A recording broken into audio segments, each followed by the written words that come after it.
నమస్తే. Welcome to our channel. నేను మీ సిరి. ఈ రోజు మనతో పాటు ఉన్నారు డాక్టర్ అందే సత్యం గారు, పొలిటికల్ అనలిస్ట్. నమస్కారం సార్. నమస్తే. సార్ ఇప్పుడున్న పరిస్థితులు చూస్తుంటే రామ్ గోపాల్ వర్మ, రామ్ గోపాల్ వర్మ తల నరికితే ₹1,00,00,000 ఇస్తా అని చెప్పేసి శ్రీనివాసరావు అయితే ప్రకటించడం జరిగింది. అంటే ఏంటంటే కొద్ది రోజుల క్రితం చూసుకున్నట్టయితే ఇక్కడ తెలంగాణలో వర్మ డెన్ ఎదుట కొందరు టీడీపీ కార్యకర్తలైతే ఆందోళన చేయడానికి అయితే దిగారు. వాళ్ళు గొడవకైతే దిగారు ఇక్కడ. సో ఇక్కడ ఏం జరిగింది అనేది ఇక్కడ పిఎస్‌లో అయితే కంప్లెయింట్ అయితే చేయలేదు. తను మన వర్మ ఎళ్లి ఎక్కడంటే ఆంధ్రాలో కంప్లెయింట్ చేయడం జరిగింది.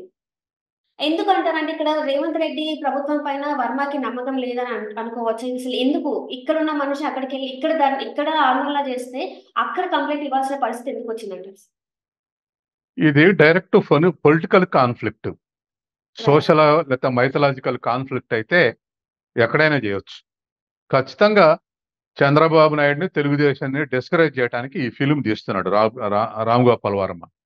రైట్ తర్వాత సార్. డైరెక్ట్ గా వైఎస్ జగన్మోహన్ రెడ్డి కానీ, వైసీపీ నాయకులు కానీ దీన్ని నిర్మాణంలో, తర్వాత దీన్ని ప్రోత్సహించడంలో వాళ్ళ పాత్ర ఉంది. కాబట్టి రైట్ సార్. సహజంగానే జగన్ పాత్రని హీరోయిక్ గా పెట్టి, చంద్రబాబు నాయుడు హ్మ్. ఇతరులని విలన్స్ గా పెట్టి సినిమా చేస్తున్నట్టే ఇది డైరెక్ట్ పొలిటికల్ కాన్ఫ్లిక్ట్. ఇది రైట్ సోషల్ సార్. కాన్ఫ్లిక్ట్ కాదు, మైథలాజికల్ కాన్ఫ్లిక్ట్ కాదు. హ్మ్. సహజంగానే ఇట్లా ఉన్నప్పుడు పొలిటికల్ ఇంట్రెస్ట్లే సర్వ్ చేయాల్సి వస్తుంది.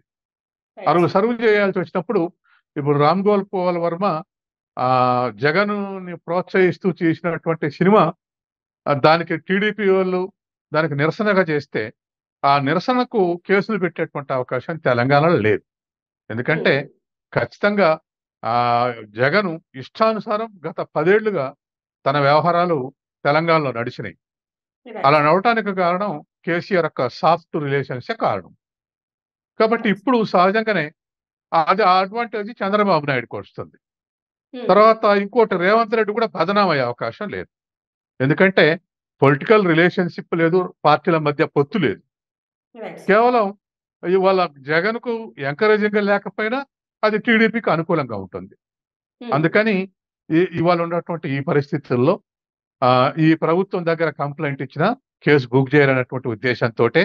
ఎందుకంటే అది డైరెక్ట్ పొలిటికల్ గా anti TDP in favour of YCP తీశారు కాబట్టి అక్కడే కంప్లైంట్ ఇస్తాడు, అక్కడే కేసు బుక్ అయ్యేటువంటి అవకాశం ఉంది. కాబట్టి అంటే ఇక్కడ ఆ, రైట్. కేసు బుక్ చేయ ఇక్కడ కంప్లైంట్ ఇవ్వలేదు. హ్మ్.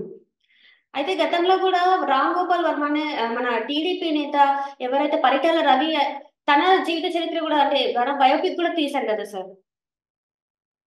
అప్పుడు తను ఇప్పుడు టీడీపీ. హ్మ్. ఇప్పుడు వర్మకు పెద్ద సైద్ధాంతికమైనటువంటి కమిట్మెంట్ లేదు. రైట్. అంటే ఫలానా పార్టీ, ఫలానా ఫిలాసఫీ నమ్మిన అని చెప్పేసి హ్మ్. కట్టుబడు. కాబట్టి ఎప్పుడు ఏది ఫేవర్‌గా ఉంటే అది తీసేస్తుంటాడు. తర్వాత రైట్ కాస్త సార్. సెన్సేషనల్ గా ఫిల్మ్స్ తీసేటువంటి అనుభవం, తర్వాత ఇష్టం కూడా వర్మ సొంతం. కాబట్టి రైట్. సెన్సేషనల్ గా ఏది ఉంటే అది చేస్తా ఉంటాడు. ఇప్పుడు హ్మ్. వైసీపీ వాళ్ళు అట్లా ఉపయోగించుకుంటున్నారు, ఉపయోగపడుతున్నాడు. రేపు మరొక పార్టీ ఉపయోగించుకుంటే ఉపయోగపడేటువంటి అవకాశం ఉంది. హ్మ్. కాబట్టి అన్ అంటే ఇక్కడ చివరికి టీడీపీ చివరికి శ్రేణులు ఏమై భయపడుతున్నారనుకోవాలా సార్? అంటే ఇప్పుడు చివరికి ఏదైతే ఏమైందంటే ఎవరు చెప్తే అదే తీస్తే వర్మకున్న క్రెడిబిలిటీ పోద్ది, హ్మ్. డైరెక్టర్కున్న క్రెడిబిలిటీ పోద్ది. రైట్. అంటే ఇక్కడ ఇంకొక విషయం మనం చూసుకున్నట్టయితే, ఇప్పుడు ఇంత ఆందోళనకు దిగుతున్నారు గదా సార్! అంటే వర్మ చేసే సినిమా చూసి ప్రజలు జగన్‌కి మద్దతు పలుకుతారు. టీడీపీకి మైనస్ అయిపోతదని భయపడుతున్నారా సార్ వీళ్ళు?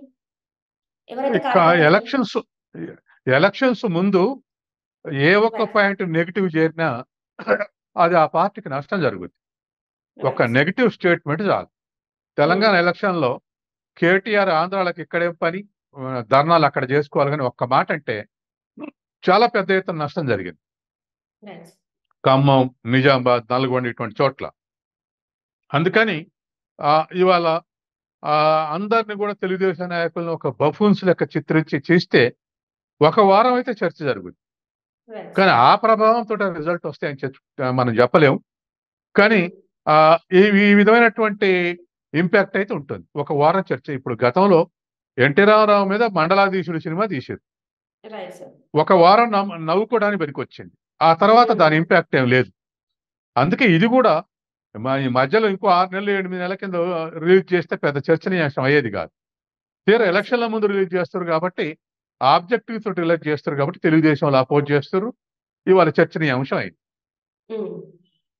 అంటే ఇప్పుడు ఇక్కడ ఆందోళన జరిగింది కాబట్టి ఒకవేళ అంటే ఇక్కడ పోలీసులు ఎలాంటి యాక్షన్స్ తీసుకోకపోవడం వల్లి అది తప్పుగా చూసుకోవచ్చా సార్ మనం? అంటే కంప్లెయింట్ ఇస్తేనే యాక్షన్స్ తీసుకుంటాం లేకపోతే తీసుకోము అనేది ఏమన్నా ఉందా? ఎందుకంటే తను ట్విట్టర్‌లో కూడా ఆల్రెడీ ఇక్కడ పేర్కొనడం అయితే జరిగింది. నా డెన్ ముందు ఇలా జరిగింది అని చెప్పేసి. సో, ఆల్రెడీ తను స్వయంగా ట్విట్టర్‌లో పెట్టిన తర్వాత కూడా ఎలాంటి యాక్షన్స్ అయితే ఇక్కడ తెలంగాణలో తీసుకోలేదు. అంటే ఎందువల్ల అదంటారు సార్? అంటే కొన్ని సుమోటోగా తీసుకొని బుక్ చేసే కేసులుంటాయి. కొన్ని రైట్. కంప్లెయింట్ ఇస్తేనే తీసుకునే కేసులుంటాయి. కొన్ని రైట్. డ్యామేజింగ్‌గా చేస్తే చేసుకునే కేసులుంటాయి. ఇవాళ హ్మ్. పోలీస్ కంప్లెయింట్ ఇస్తే విచారించినాక బుక్ చేయొచ్చు. బుక్ చేసి విచారించొచ్చు. 2 పద్ధతులు అవలంబిస్తున్నారు. హ్మ్. కాబట్టి ఇక్కడ వర్మకు కాన్ఫిడెన్స్ లేకనే ఇక్కడ కంప్లెయింట్ ఇవ్వలేదు. కాబట్టే ఇవాళ ఆంధ్ర పోయి అక్కడైతే అబ్సల్యూట్‌గా ఖచ్చితంగా కేస్ బుక్ అయ్యిద్దన్న విషయం తనకు తెలుసు. హ్మ్. ఎందుకంటే in favour of YCP film తీస్తున్నారు కాబట్టి వైసీపీ గవర్నమెంట్ ఫేవర్‌గా ఆలోచిస్తది. అందుకని హ్మ్. కాబట్టి కేస్ బుక్ కావాలి కాబట్టి అక్కడ కేస్ బుక్ జించారు. ఇక్కడైతే హ్మ్. మళ్ళీ మెరిట్, డీమెరిట్ విచారించాల్సొస్తది. హ్మ్. Right sir. సో, అక్కడైతే తనకి ఫేవర్‌గా ఉంటది. తెలంగాణలో అయితే తనకి ఫేవరిజం ఉంటదని జెప్పేసి ఈ ఈ యొక్క చర్యకైతే తను తీసుకున్నాడని మనం చూసుకోవాలి. ఖచ్చితంగా. ఖచ్చితంగా. రైట్. అయితే గతంలో గూడా రామ్ గోపాల్ వర్మ అనే మన టీడీపీ నేత ఎవరైతే పరిటాల రవి తన జీవిత చరిత్ర గూడా అంటే బయోపిక్ కూడా తీశారు గదా సార్! అప్పుడు తను ఇప్పుడు టీడీపీ హ్మ్. ఇప్పుడు వర్మకు పెద్ద సైద్ధాంతికమైనటువంటి కమిట్మెంట్ లేదు. రైట్. అంటే ఫలానా పార్టీ, ఫలానా ఫిలాసఫీ నమ్మినా అంటే అది చేస్తా ఉంటాడు. ఇప్పుడు హ్మ్. వైసీపీ వాళ్ళు అట్లా ఉపయోగించుకుంటున్నారు, ఉపయోగపడుతున్నాడు. రేపు మరొక పార్టీ ఉపయోగించుకుంటే ఉపయోగపడేటువంటి అవకాశం ఉంది. హ్మ్. కాబట్టి అన్ అంటే ఇక్కడ చివరికి టీడీపీ చివరికి శ్రేణులు ఏమై భయపడుతున్నారనుకోవాలా సార్? అంటే ఇప్పుడు చివరికి ఏదైతే ఏమైద్దంటే ఎవరు చెప్తే అదే తీస్తే వర్మకున్న క్రెడిబిలిటీ పోద్ది. హ్మ్. డైరెక్టర్‌కున్న క్రెడిబిలిటీ పోద్ది. రైట్. అంటే ఇక్కడ అని చెప్పేసి హ్మ్. కట్టుబడడు. కాబట్టి ఎప్పుడు ఏది ఫేవర్‌గా ఉంటే అది తీసేస్తుంటాడు. తర్వాత రైట్ కాస్త సార్. సెన్సేషనల్‌గా ఫిల్మ్స్ తీసేటువంటి అనుభవం, తర్వాత ఇష్టం కూడా వర్మ సొంతం. కాబట్టి రైట్. సెన్సేషనల్‌గా ఏదుంటే అది చేస్తా ఉంటాడు. ఇప్పుడు హ్మ్. వైసీపీ వాళ్ళు అట్లా ఉపయోగించుకుంటున్నారు, ఉపయోగపడుతున్నాడు. రేపు మరొక పార్టీ ఉపయోగించుకుంటే ఉపయోగపడేటువంటి అవకాశం ఉంది. హ్మ్. కాబట్టి అన్ అంటే ఇక్కడ చివరికి టీడీపీ చివరికి శ్రేణులు ఏమై భయపడుతున్నారనుకోవాలా సార్? అంటే ఇప్పుడు చివరికి ఏదైతే ఏమైద్దంటే ఎవరు చెప్తే అదే తీస్తే వర్మకున్న క్రెడిబిలిటీ పోద్ది. హ్మ్. డైరెక్టర్‌కున్న క్రెడిబిలిటీ పోద్ది. రైట్. అంటే ఇక్కడ ఇంకొక విషయం మనం చూసుకున్నట్టయితే, ఇప్పుడు ఇంత ఆందోళనకు దిగుతున్నారు కదా సార్! అంటే వర్మ చేసే సినిమా చూసి ప్రజలు జగన్‌కి మద్దతు పలుకుతారు. టీడీపీకి మైనస్ అయిపోతదని భయపడుతున్నారా సార్ వీళ్ళు? ఎవరైతే ఇక కార్యకర్తలు ఎలక్షన్స్ ముందు ఏ ఒక్క రైట్. పాయింట్ నెగెటివ్ చేరినా right sir. Right. Thank you so much sir. మీరు మా జూమ్ కాల్‌లో మాతో పాటు కనెక్ట్ అయినందుకు థాంక్ యూ సో మచ్.